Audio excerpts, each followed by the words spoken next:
God, what do you have in store for me for the next 12 months? God, what is your will for my life in 2026? Or maybe this question, what on earth am I here for?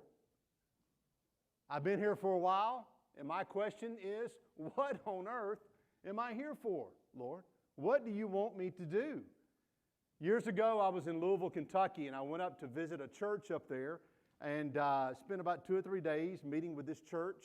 And I met the associate pastor. The associate pastor's name was Greg. And Greg was a sharp executive associate pastor that really ran the day-to-day operations of the church. The church had about 20,000 members. And so, yes, it's a ministry. Yes, it was a church, but it was also a business. And he ran the day-to-day ops of that business. And Greg began to tell me soon after that he was about to leave the church and go back to his former job as president of KFC in Louisville, Kentucky. And I said, wait a minute, Greg. You're going to leave the ministry and you're going to go back to the corporate world and take your old job as the CEO president of KFC. And I love KFC, but you have to tell me why you would do that. And he said, well, I missed it, Kerry. I thought the only way that I could bring God glory and the only way that I could be in the center of His will was to be on church staff somewhere. He said, don't get me wrong, this is a wonderful church. This is my church. God has done a work at this church.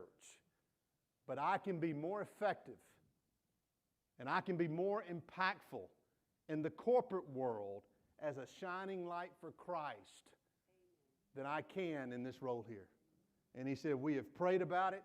My wife and I resonate with that.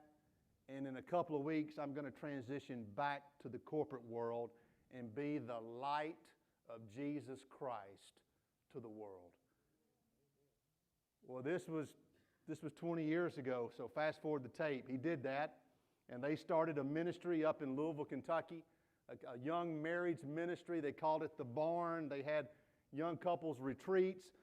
They had all of that for years, and they would just pour into the next generation and pour into the next families of our time, because he knew that God had called him to do that for such a time as this. Here's my point. Dr. Rogers would always say, if God has called you to be a plumber and you are a pastor, you are out of the will of God.